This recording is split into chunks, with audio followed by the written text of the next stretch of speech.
wassalamu ala Rasulillah wa ala alihi wa sahbihi wa mawalah wa la hawla wa la quwata illa billahi wa ba'd.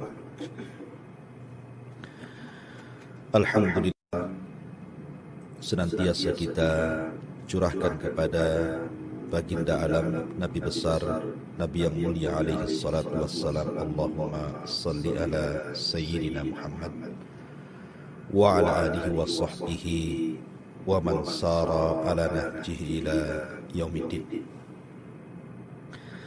Pembahasan di pagi hari ini kita akan membahas tentang rahasia di balik bulan Sya'ban. Kenapa saya pilih tema ini? Karena memang kita berada di permulaan Sya'ban, sehingga kita harus mengetahui apa saja sejarah-sejarah yang berlaku di bulan Sya'ban, kemudian juga fadilah-fadilah atau keutamaan-keutamaan di bulan Sya'ban, dan tentunya juga amalan-amalan sunnah yang harus kita lakukan selama di bulan Sya'ban. Maka satu jam ke depan kita akan mengulas, semoga Allah Subhanahu wa taala memudahkan, di mana kita bisa mengenal rahasia di balik bulan Sya'ban.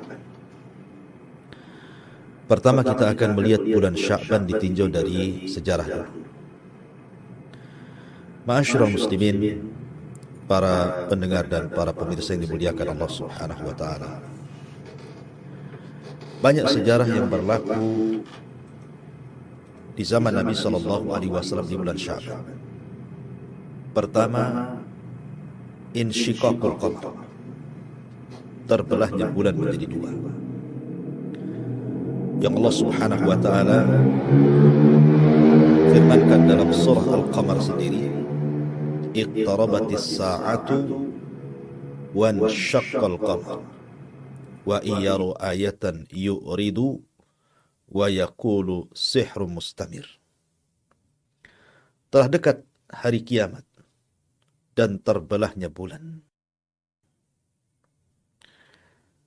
Disebutkan dalam Sahih Bukhari dari hadis Abdullah bin Mas'ud radhiyallahu anhu, ketika orang-orang musyrik datang kepada Nabi sallallahu alaihi wasallam meminta mukjizat Rasul untuk ditampakkan,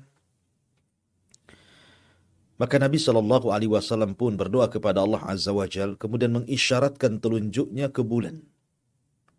Tiba-tiba kemudian bulan terbelah menjadi dua.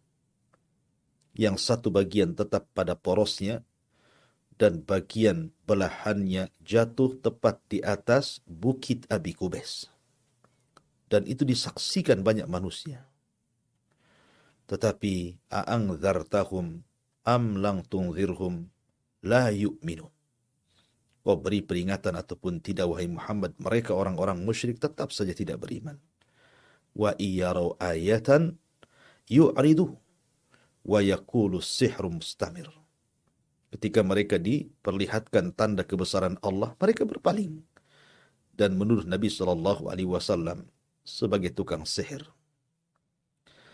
Lah, kata para ulama, kejadian terbelahnya bulan menjadi dua itu terjadi di bulan Sya'ban. Kemudian peristiwa kedua,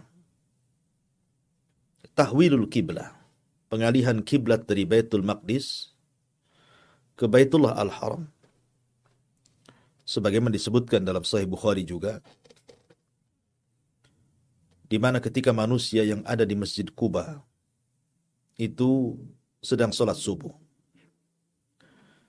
tiba-tiba kemudian datang utusan Nabi sallallahu alaihi wasallam, kemudian berteriak kepada mereka, ala wa innal kiblata qad surrifat. Ingatlah bahwa kiblat sudah dialihkan. Maka ketika itu para sahabat sudah masuk pada rakaat yang kedua, sementara masih berkiblat ke Baitul Maqdis. Ketika datang seruan Nabi sallallahu alaihi wasallam bahwa kiblat sudah diarahkan ke Baitullah Al-Haram, sementara posisi mereka sedang ruku pada rakaat kedua, maka 120 derajat mereka berputar dari Baitul Maqdis ke Baitullah Al-Haram. Sehingga kemudian selesai sholat, mereka bingung. Karena rakaat pertama masih mengarah ke Baitul Maqdis, dan yang rakaat kedua mengarah ke Baitullah Al-Haram. Bagaimana dengan rakaat pertama kami, wahai Rasul? Maka Nabi SAW terdiam sampai akhirnya Allah Subhanahu wa Ta'ala turunkan ayat, "Ma kana Allahu liyudi'a imanakum. Innallaha bin nasi la raufur rahim." Turun surah Al-Baqarah. Sesungguhnya Allah Subhanahu wa Ta'ala tidak akan menyia-nyiakan keimanan kalian, artinya salat kalian. Tetap rakaat pertama dapat pahala dan rakaat kedua juga dapat pahala.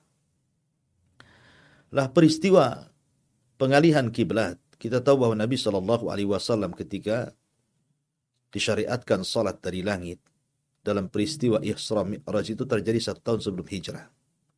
Kemudian hijrah ke Madinah, barulah Nabi SAW mensyariatkan salat berjamaah. Lah sekitar 6-7 bulan pertama di Madinah, Nabi dan kaum muslimin, para sahabatnya, salat masih menghadap Baitul Maqdis. Sehingga orang-orang Yahudi senang, karena kiblatnya orang-orang Yahudi dipakai oleh kiblatnya kaum muslimin. Maka Nabi SAW sejak dari Mekah sebenarnya sudah menginginkan kiblat itu mengarah kepada Ka'bah Al-Musarraf Al-Mukarramah yang dibangun oleh bapaknya Ibrahim alaihi salatu wassalam. Tapi karena ketika itu Ka'bah penuh dengan patung, penuh dengan berhala, maka Nabi SAW enggan untuk mengarahkan ke berhala-berhala yang ada di Ka'bah. Maka kemudian masih berkiblat ke Baitul Maqdis. Tapi setelah kemudian 6-7 bulan, ketika di kota Madinah Nabi SAW kemudian salat masih menghadap Baitul Maqdis, kemudian Nabi SAW tidak enak hati dan berdoa setiap malam kepada Allah mengarahkan wajahnya ke langit. Maka Allah Subhanahu wa Ta'ala pun kabulkan, dan Allah firmankan, "Qad nara taqalluba wajhika fis sama' falanwalliyannaka kiblatan tardaha fawalli wajhaka syatral masjidil haram." Turun ayat ini. Aku lihat wajahmu dibulak-balikan ke arah langit ya Muhammad, agar kau meminta agar kiblat dipalingkan. Maka kami kabulkan, kata Allah. Fawalli wajhaka syatral masjidil haram. Arahkan wajahmu sekarang ke Masjidil Haram. Maka pengalihan kiblat dari Baitul Maqdis ke Baitullah Al-Haram itu terjadi di bulan Sya'ban. Kemudian peristiwa yang ketiga, diwajibkannya puasa Ramadan. Ketika Nabi SAW hijrah dari Mekah ke Madinah, pada tahun pertama Nabi SAW melihat orang-orang Yahudi sedang berpuasa. Sampai-sampai Rasulullah SAW bertanya, "Puasa apa kalian?" Maka orang-orang Yahudi mengatakan, "Puasa dalam rangka mensyukuri akan keselamatan Nabi kami Musa alaihi salatu wassalam." Ketika Musa dikejar Fir'aun dan bala tentaranya, akhirnya Allah tenggelamkan Fir'aun di Laut Merah dan Musa pun diselamatkan, maka rasa syukur kami, Nabi kami diselamatkan, kami pun berpuasa. Dan itu ketika tanggal 10 Muharram. Maka Nabi SAW mengatakan, "Ana ahakku bi Musa." Kalau kalian berpuasa karena menghormati Musa, aku lebih berhak menghormati Musa dibandingkan kalian. Maka Nabi merintahkan puasa pertama dalam Islam, dan puasa yang wajib pertama dalam Islam, puasa pada tanggal 10 Muharram, atau disebut dengan Ashura. Dan itu di permulaan hijrah Rasul di tahun pertama Hijriah. Tapi setelah kemudian Rasul menetap 2 tahun di kota Madinah, masuk pada tahun 2 Hijriah, maka Allah Subhanahu wa Ta'ala merintahkan Rasul untuk berpuasa di bulan Ramadan 1 bulan, dan itu puasa bagi kaum muslimin, sehingga puasa tanggal 10 Muharram atau disebut Ashura yang tadinya wajib menjadi sunnah karena Islam memiliki puasa sendiri, adalah puasa Ramadan. Ketika Allah Subhanahu wa Ta'ala berfirman, "Faman syahida minkumus syahra falyasum." Barang siapa yang melihat bulan hilal, maka berpuasalah. Maka ketika itulah kaum muslimin memiliki puasa sendiri. Lah kewajiban puasa Ramadan kata para ulama itu terjadi di bulan Sya'ban pada tahun kedua dari hijrah Nabi sallallahu alaihi wasallam. Ini peristiwa yang ketiga. Kemudian peristiwa yang keempat, lahirnya bayi dari orang-orang muhajirin pertama dalam Islam pasca hijrahnya para sahabat dari Mekah ke Madinah. Siapa? Abdullah ibn Zubair ibn Awam, putra daripada Asma bintu Abi Bakrin atau putra daripada Zubair ibn Awam. Jadi Asma sebelum hijrah, Asma ini saudari Aisyah radhiyallahu anha, itu hamil. Ketika kemudian sampai saja di Madinah bersama suaminya Zubair bin Awam, maka lahirlah putra tercintanya Abdullah ibn Zubair, dan itu tepat di bulan Sya'ban. Dan Abdullah ibn Zubair sangat dicintai Aisyah radhiyallahu anha, bibinya, selalu menggendongnya. Maka ketika itulah disematkan kunyah bagi Ummul Mukminin Aisyah radhiyallahu anha sebagai Ummu Abdillah, maksudnya Abdullah ibn Zubair ibn Awam, ponakan karena dia putra daripada Asma bintu Abi Bakrin. Ini peristiwa yang keempat. Peristiwa yang kelima, lahirnya cucu Nabi Shallallahu Alaihi Wasallam, Husain ibnu Ali. Nabi Shallallahu Alaihi Wasallam memiliki putra laki-laki. Di sana ada Qasim, di sana ada Abdullah, di sana ada Ibrahim. Tapi Allah Subhanahu wa Ta'ala wafatkan ketiga-tiganya di waktu kecil. Bahkan Rasul mengalami kesedihan yang mendalam saat kematian Ibrahim, sehingga dia menangis. Sampai Abdurrahman bin Auf bertanya akan tangisan Nabi Shallallahu Alaihi Wasallam, maka Rasul mengatakan, ya Abdurrahman, innal aina la tadma, wa innal qalba la tahzan, wa inna bifirakika ya Ibrahim la mahzunun. Wahai Abdurrahman, mata ini bisa mengeluarkan air mata, hati ini bisa sesak karena sedih, dan perpisahan diriku dengan Ibrahim sungguh menyesakkan dada.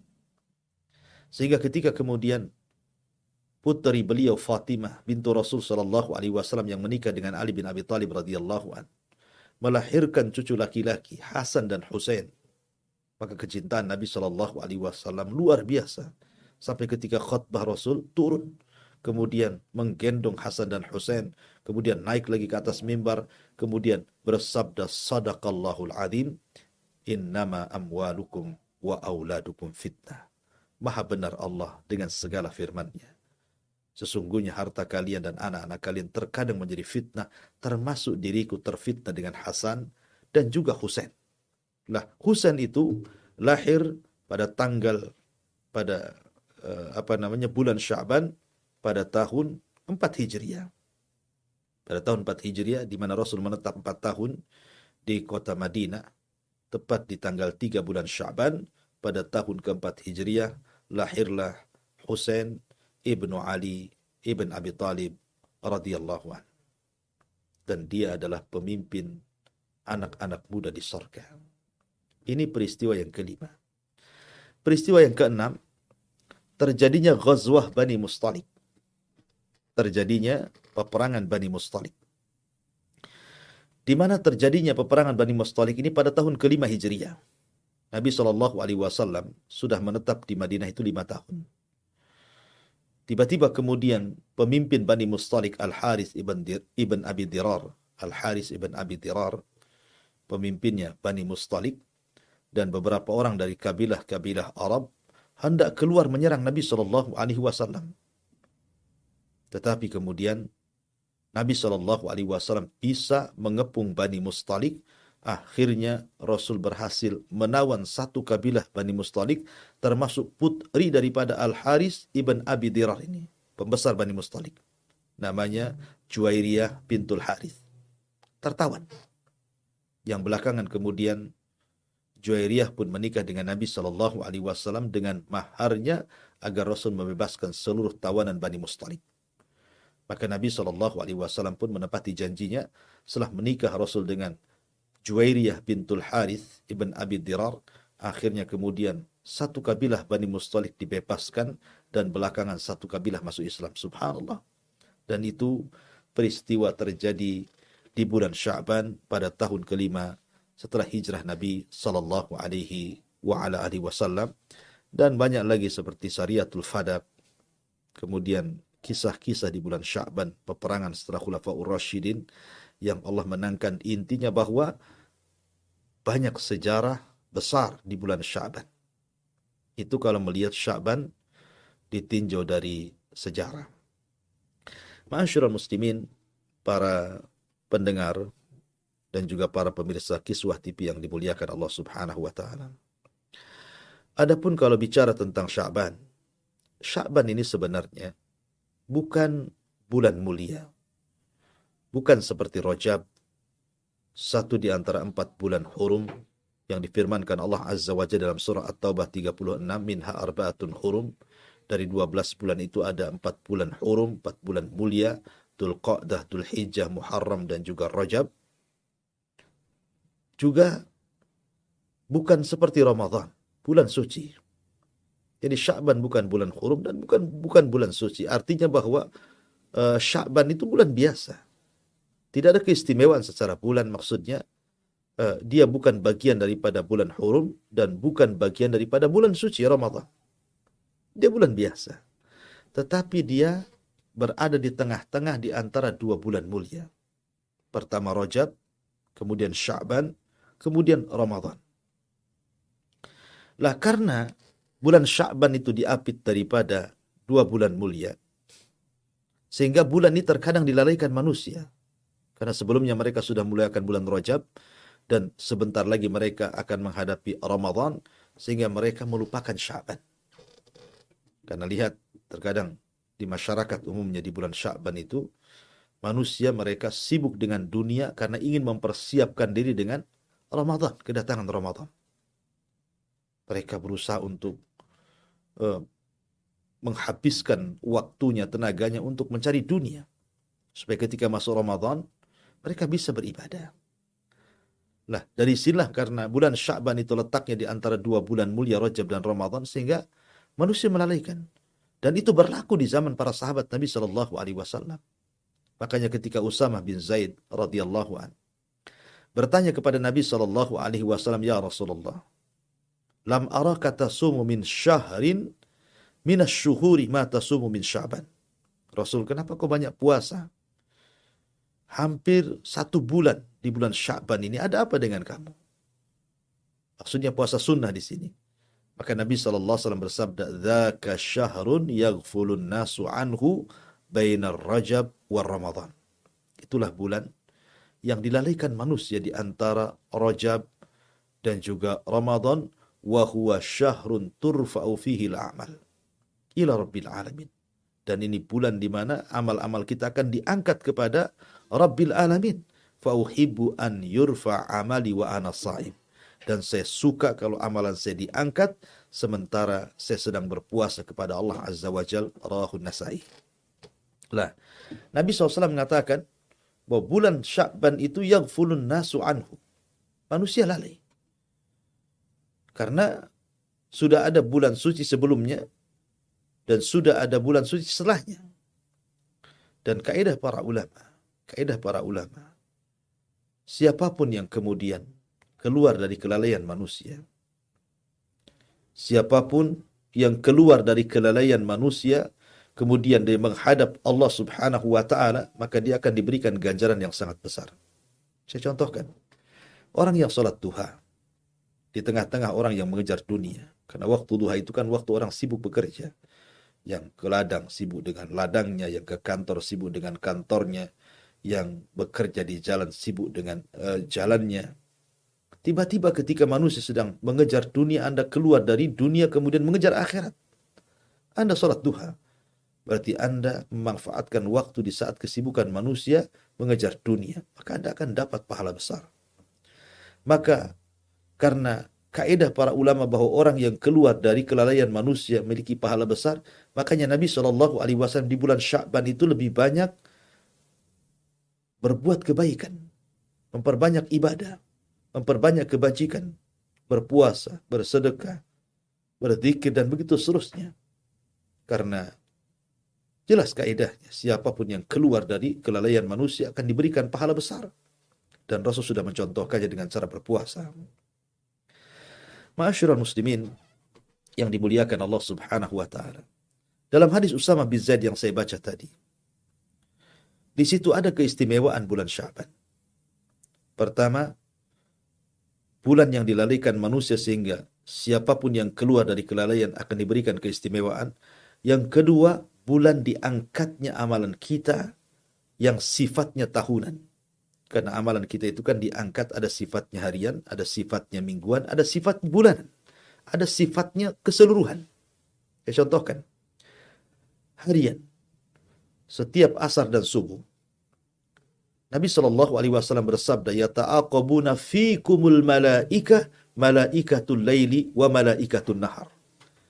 Jadi Allah Subhanahu wa taala akan mengutus para malaikatnya khusus mencatat kebaikan di malam dan di siang hari. Jadi malaikat malam mencatat kebaikan di malam hari. Apa saja yang Anda lakukan di malam hari itu? Apakah Anda tahajud, apakah Anda witir, apakah Anda baca Quran, apakah Anda berzikir, dicatat oleh malaikat kebaikan di malam hari yang Allah utus. Kemudian apabila di siang hari juga sama, mungkin Anda silaturahim, mungkin Anda berbuat baik kepada orang tua, berbuat baik kepada tetangga, bersedekah, berzikir, baca Quran, maka akan dicatat oleh malaikat-malaikat yang mencatat kebaikan di siang hari. Lah pertemuan dua malaikat ini ketika dua salat subuh dan asar. Sehingga ketika keduanya menghadap Allah Subhanahu wa taala, apa kata Allah? Ma taraktum ibadi. Sedang apa ku tinggalkan hamba-hamba? Maka mereka berdua, para malaikat malam dan siang yang mencatat kebaikan mengatakan, atainahum wahum yusallun wa taraknahum wahum yusallun. Kami datang kepada mereka, mereka sedang sholat, dan kami tinggalkan mereka pun sedang sholat. Maksudnya, sholat asar dan sholat subuh. Makanya kenapa dua sholat ini menjadi pertimbangan berat bagi seorang muslim. Karena Rasul mengatakan, man hafadha ala baradaini dakhalal jannah. Siapa yang menjaga dua sholat itu, maka dia akan dijamin masuk surga. Kenapa? Karena di waktu dua sholat itu pintu langit terbuka. Langit pertama, kedua, ketiga, keempat, keenam, sampai ketujuh terbuka. Karena amalan ketika itu diangkat ke langit. Kemudian yang kedua, mingguan, setiap hari Senin dan Kamis. Maka setiap hari Senin dan Kamis pintu langit terbuka. Karena satu hari di hari Senin dan satu hari di hari Kamis itu amalan-amalan kita diangkat. Makanya ada ibadah puasa Senin dan Kamis. Kemudian ada yang sifatnya tahunan. Di bulan Sya'ban inilah amalan kita diangkat. Berdasarkan hadis Nabi Shallallahu Alaihi Wasallam, ketika ditanya tentang puasa Sya'ban, puasa sunnah yang Rasul lakukan, maka Rasul mengatakan, huwa syahrun turfa'u fihi al-a'mal ila rabbil alamin fa uhibbu an yurfa' amalihi wa ana sha'im. Kata Rasul, ini bulan diangkat amalan kita kepada Rabbul Alamin, dan saya suka kalau seandainya amalanku diangkat sementara aku sedang berpuasa. Rawahu Muslim. Dan Nabi Shallallahu Alaihi Wasallam bersabda dari hadis Abi Musa al-Ash'ari radhiyallahu anhu, di mana hadis ini walaupun sebagiannya lemah, tetapi karena banyaknya turuk, banyaknya jalan, sehingga ulama kemudian mensahihkannya, di antaranya Syekh Nasruddin Al-Albani rahimahullahu taala dan para ulama sebelumnya, di mana Nabi sallallahu alaihi wasallam bersabda dari hadis Abi Musa al-Ash'ari radhiyallahu an, Nabi sallallahu alaihi wasallam bersabda, innallaha la yattali'u lailatan nisbi minasya'ban. Innallaha la yattali'u lailatan nisbi minasya'ban fayaghfir li jami'i khalqihi illa li musyrikin aw musakhin. Illa li musyrikin aw musakhin. Sesungguhnya Allah Subhanahu wa taala akan menampakkan di malam pertengahan Sya'ban. Di malam pertengahan Sya'ban, fayaghfiru li jami'i khalqi. Maka Allah akan ampuni seluruh makhluknya kecuali dua manusia, al-musyrik wal musakhin. Orang yang melakukan kesyirikan dan orang yang ada hasad dalam hatinya. Ma'asyiral muslimin yang dimuliakan, berarti Sya'ban ini dalam dua hadis pertama, hadis yang dikeluarkan Imam Nasai tadi, kemudian sekarang hadis yang dikeluarkan Imam Ibni Majah dari Abi Musa al-Asy'ari radhiyallahu an. Pertama, bulan Sya'ban itu amalan kita diangkat ke langit, dan pertengahannya Allah Subhanahu wa taala akan mengampuni dosa-dosa kita. Oleh karena itulah maka jangan pernah lalaikan bulan Sya'ban. Karena satu bulan ini setiap hari Allah buka pintu langit. Sehingga solat kita, sedekah kita, baca Quran kita, zikir kita, silaturahim kita, berbuat baik kita kepada orang tua, atau ketaatan-ketaatan, kebajikan-kebajikan, baik yang sifatnya pribadi seperti solat, puasa, atau mungkin sedekah yang sifatnya mutaaddi kepada orang lain, maka semuanya akan diangkat ke langit selama 1 bulan di bulan Sya'ban. Dan di pertengahannya, Allah Subhanahu wa Ta'ala akan mengampuni dosa-dosa kita, kecuali 2 manusia.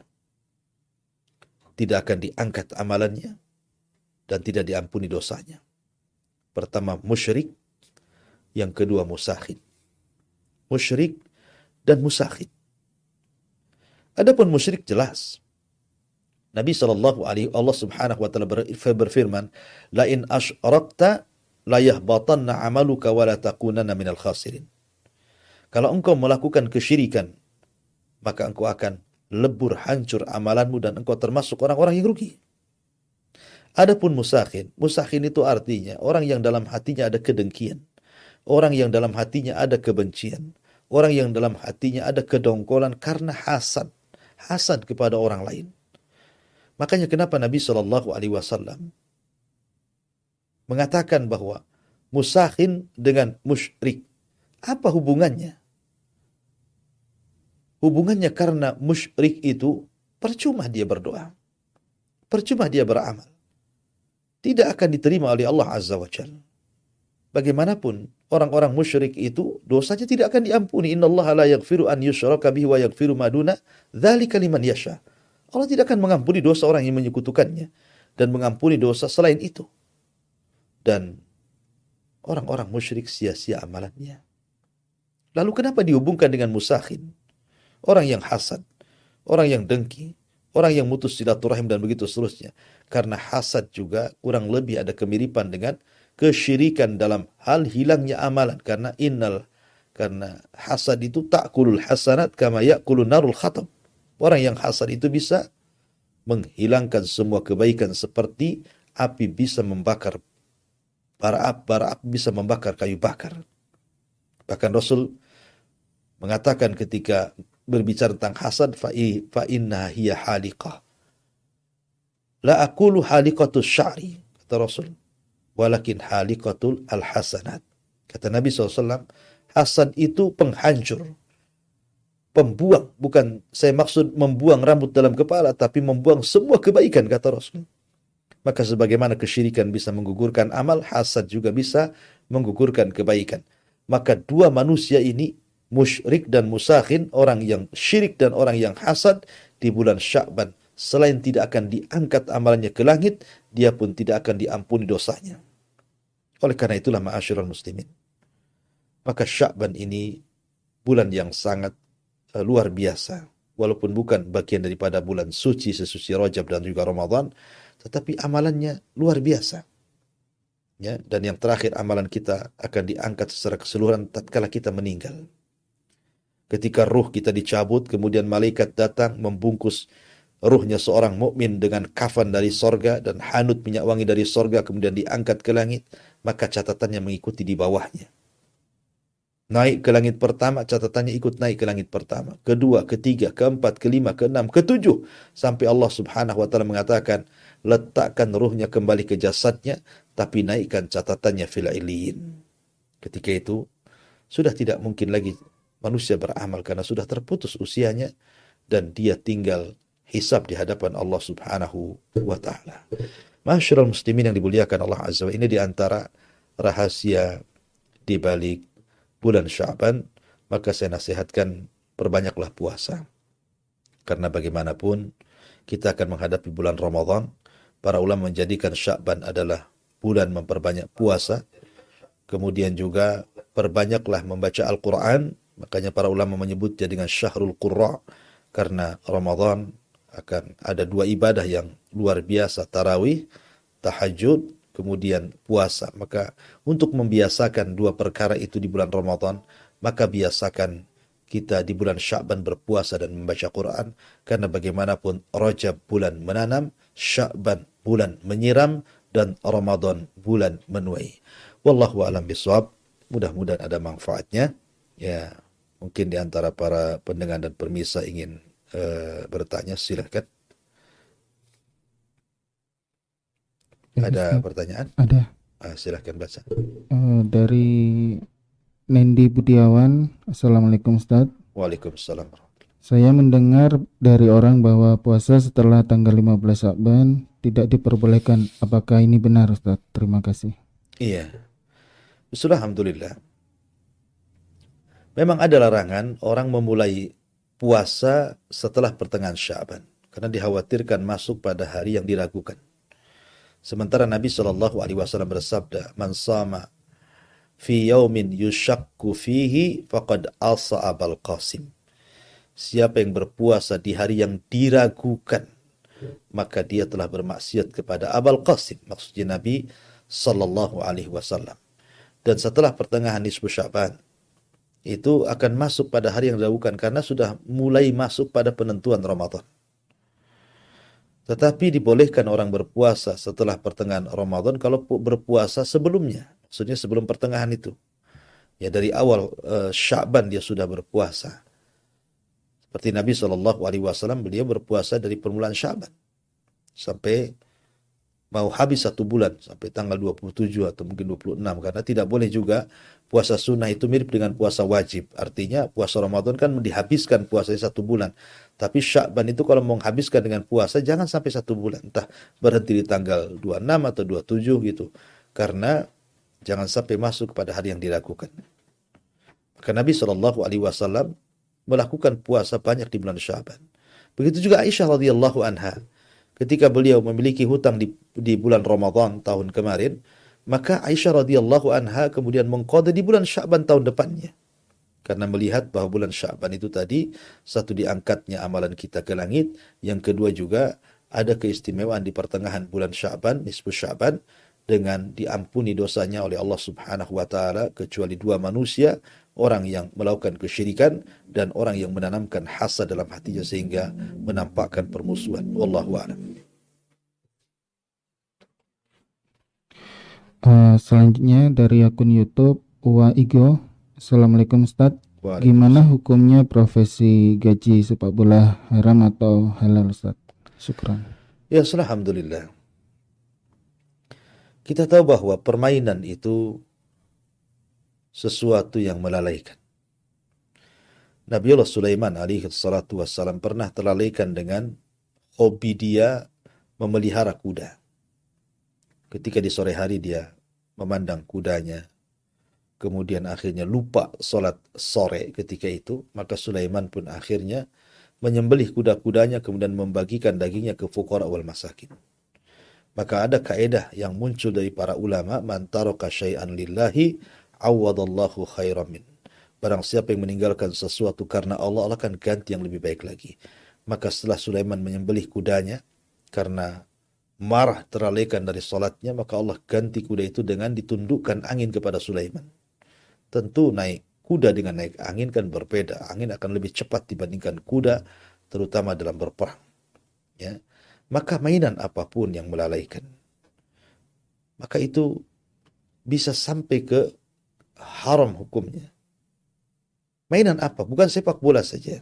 Apa saja mainan, apa saja hobi yang sampai melalaikan ibadah kepada Allah Azza wa Jalla, apalagi sampai kemudian meninggalkan sholat 5 waktu, maka permainan itu menjadi haram. Permainan itu menjadi haram.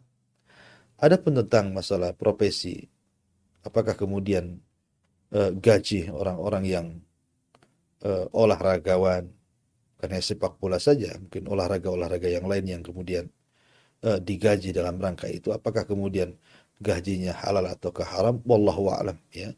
Akan tapi kalau seandainya sampai melalaikan, tentu ya tidak boleh. Permainan itu tidak boleh bisa haram. Maka perkara haram ya gajinya juga haram kalau sampai melalaikan. Wallahu a'lam. Jazakallah khair Ustaz. Selanjutnya, Assalamualaikum warahmatullahi wabarakatuh Ustaz. Dari Pak Suhairi di Bekasi.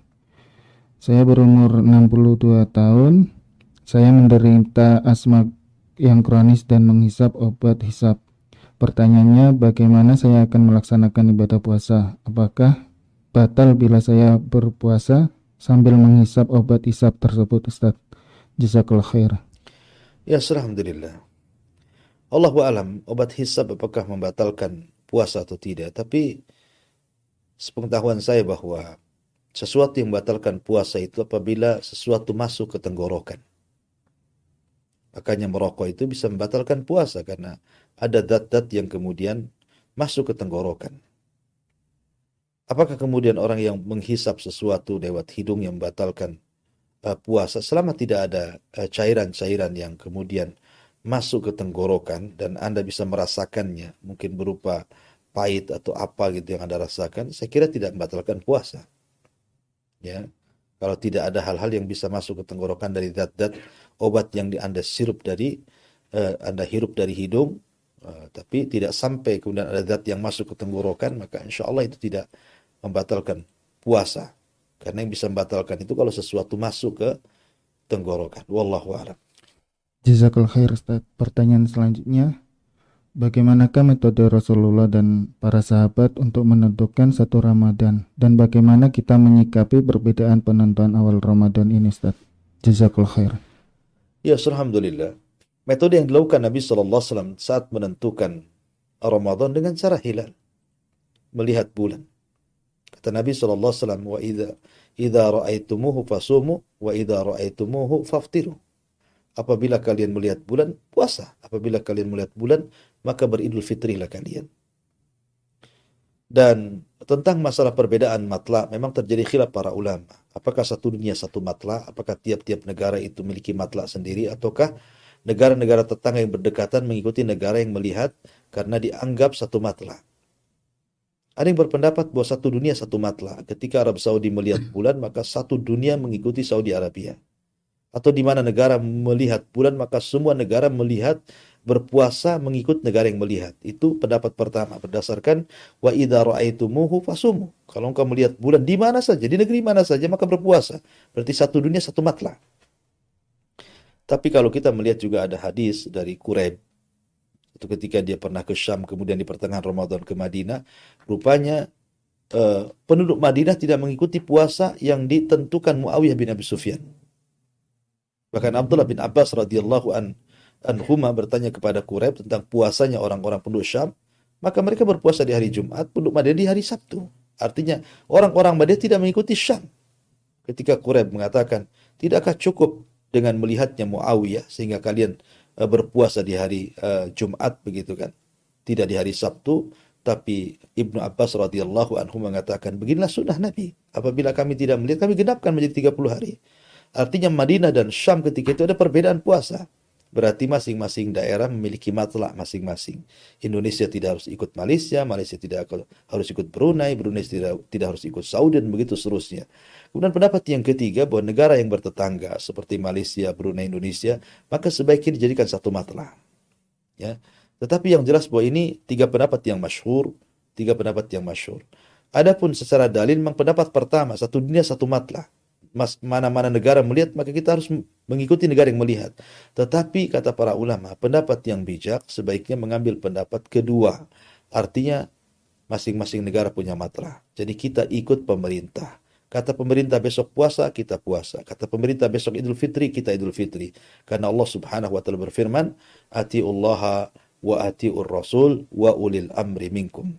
Taatlah kepada Allah, taatlah kepada Rasul, dan kepada pemimpin kalian, dan dengan mengikuti pemerintah berarti kita menyedikatkan perpecahan dalam sebuah negara. Wallahu a'lam. Jazakallah khair Ustaz. Pertanyaan selanjutnya dari Bapak Selamat di Batam. Sejauh mana kesahihan hadis Rasulullah SAW biasanya berpuasa 3 hari setiap bulan? Kadang beliau akhirkan hingga terkumpul baginya puasa dalam setahun. Lalu beliau berpuasa pada bulan Sya'ban. Jazakallah khair Ustaz.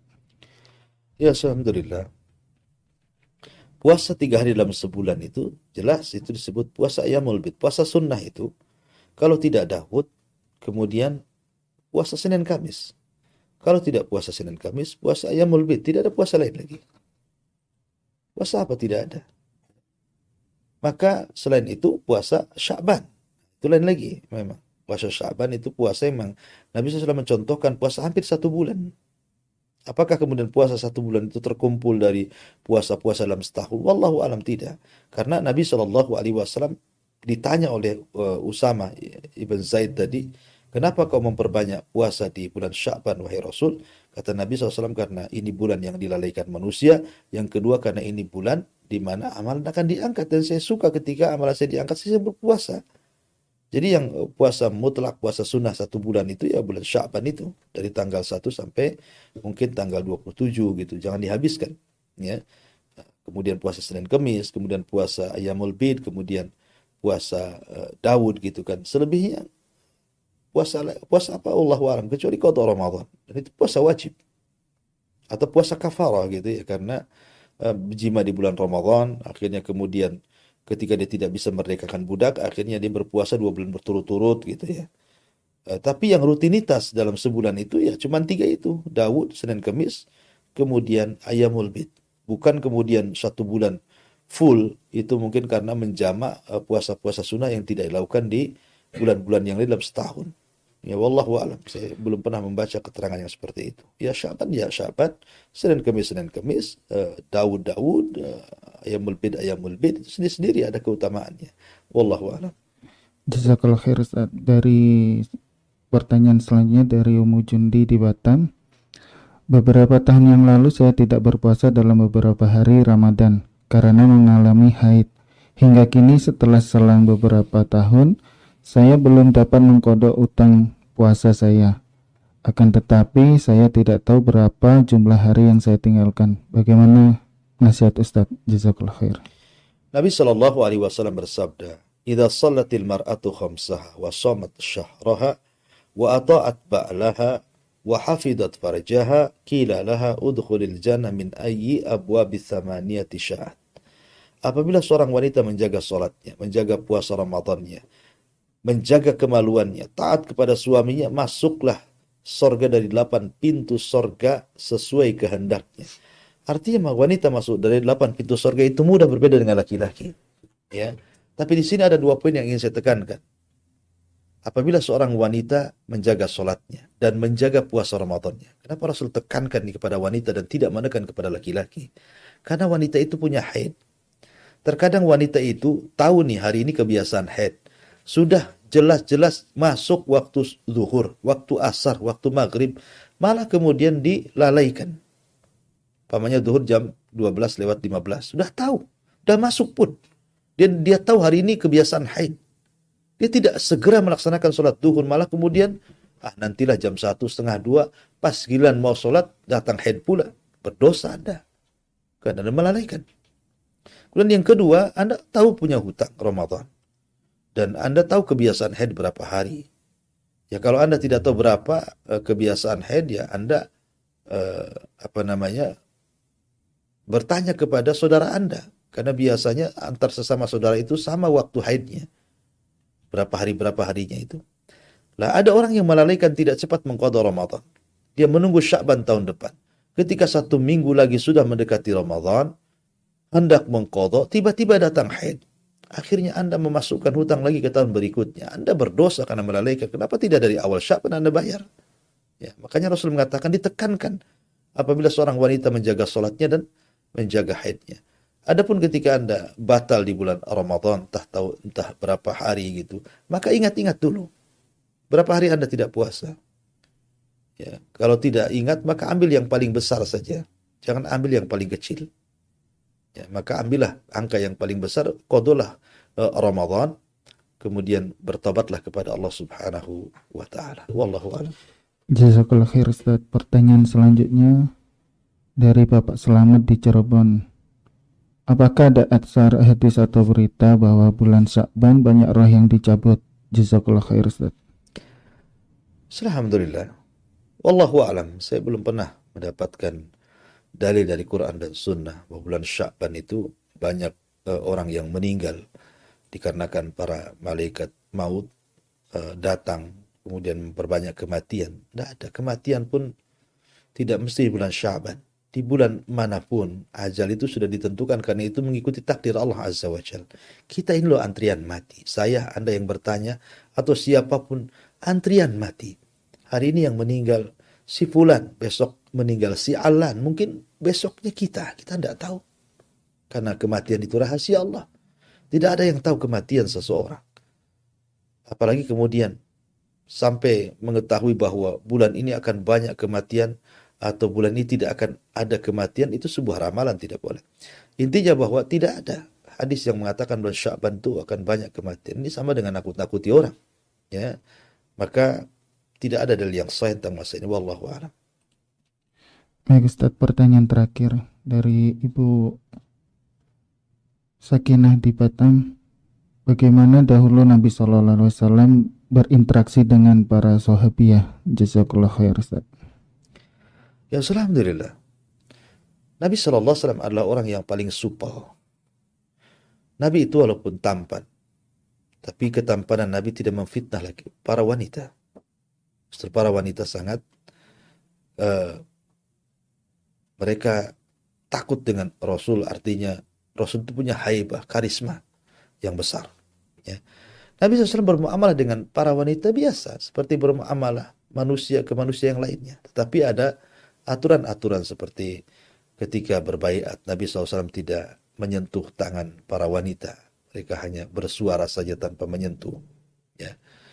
Dan Nabi SAW terkadang mendatangi seorang wanita tua, kemudian memberi makan, memperbaiki rumahnya. Ada riwayat seperti itu. Atau Nabi SAW pernah berjumpa dengan wanita Yahudi, kemudian dijamu, kemudian Rasul mengatakan, kira-kira engkau akan memiliki balasan seperti apa karena kau sudah menjamu diriku. Kemudian wanita Yahudi ini minta dunia kepada Nabi SAW. Jadi, dan juga Rasul tidak melarang wanita-wanita sholat seperti Nabi SAW mengatakan jangan kalian larang apabila wanita-wanita kalian datang ke masjid. Ya, artinya Nabi SAW memberikan kebebasan kepada para wanita untuk keluar rumah, untuk sholat, ya, untuk belanja dan begitu seterusnya. Akan tapi tentu Nabi juga memberikan batasan-batasan. Seperti wanita itu sebaiknya di rumah, gitu kan.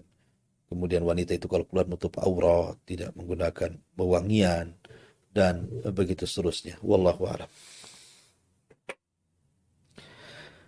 Ya, saya kira untuk kajian di pagi hari ini cukupkan sampai di sini. Kita tutup dengan doa kafaratul majlis. Subhanaka wa bihamdika asyhadu an la ilaha illa anta astaghfiruka wa atubu ilaik. Allah taala alam. Assalamualaikum warahmatullahi wabarakatuh.